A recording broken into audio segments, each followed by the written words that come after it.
They say in real life you're very unlikely to find true love. Most people coast along in some dead-end marriage or bad relationship, hoping and praying that this is what love is, but it isn't. I, on the other hand, will never have that problem, because I know I've found what everyone else has been looking for, and it's right here, in this little book.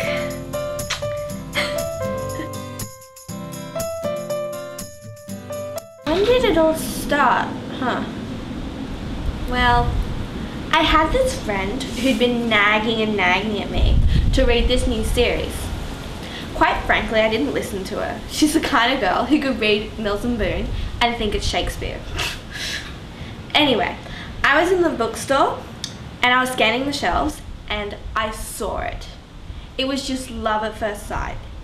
I knew right from that moment that I would have one love: vampires. I wouldn't call it the perfect relationship. There are certainly times where we disagree. I can't believe you. What sort of relationship do we have where we can't even talk to each other? Don't you dare give me the silent treatment. What are you doing here? But I like that we have our disagreements. I think it keeps the relationship healthy. I mean, while there is the Bible, it's not the only thing I read. There's plenty of other books, movies, TV series I can sink my teeth into. I mean, like, there's Vampire Diaries, Vampire Academy, True Blood, Dracula. The list goes on and on. People say it's the only thing I'm interested in, but I have plenty of other interests than vampires. I think it's good to have a healthy range of interests. Like what exactly? Well, you know, like, well, I can't think of it off the top of my head, but there are plenty of interests. So do you actually believe that vampires exist? Of course they do. Why would there be so many books and TV series about them if they weren't real? In fact, I have quite a few tricks up my sleeve for attracting vampires. So this is what I like to call Vampire Wooing 101. Vampire wooing's a lot like fishing. Like, you have to come down at the right time when the fish are at their most active, and you have to have, most importantly, bait. I like to come down just after sunset because I figure the vampires have just woken up, so they'll be pretty hungry. Setting is crucial. You've got to get somewhere not too crowded, you know. This is the right place. I like to take a few precautions, you know, things like garlic. I have quite a few tactics for attracting vampires.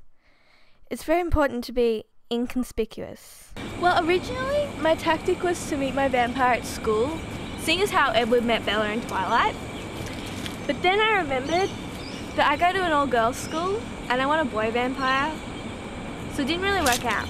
Thought I'd see New Moon again, brought along the book so I could cross-reference the movie with the story and see how accurate they got it. Oh, for God's sake.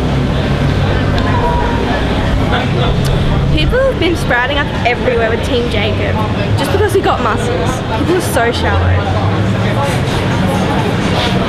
Point saying this one. Sparkling water girl. What did you say? Nothing. Wondering where Erin was. Your girlfriend. At least he's not self-obsessed, talking his muscles dog.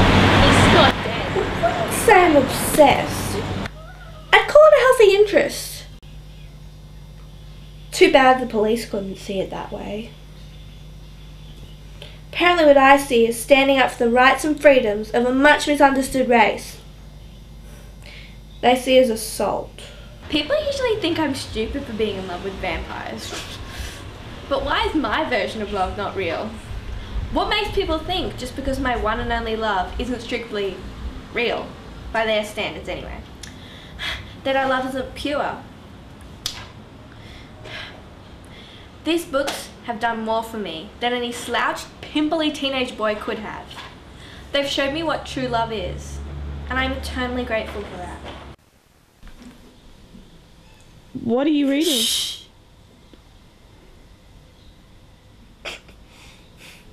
Can't believe this garbage. What is it?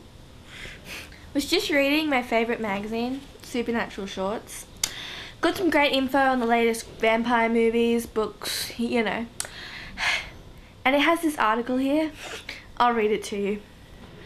The New York Times bestseller novel Zombie Hearts by Stephen Meyer is set to break all sorts of records worldwide. The story follows young Isabella Duck as she uncovers the mystery surrounding the handsome yet misunderstood Edmund Sullen. As the realization dawns on her of his true zombie nature, the two must fight supernatural forces to stay together. But will love be enough to stop Edmund eating Isabella? This new novel is set to completely change the teen genre. Vampires are out, zombies are in, says editor of the New York Times. Teenagers are sure to throw out Edward Cullen for the handsome and elusive Edmund Sullen.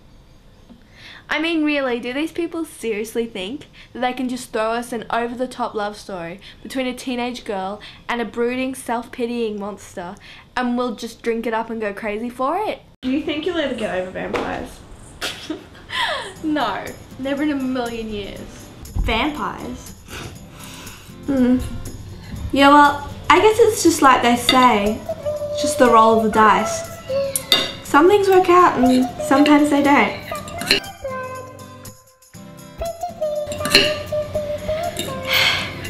I'm just glad the relationship ended before it could get sour. Now I'd replace vampires with something way better. The only down is the diet.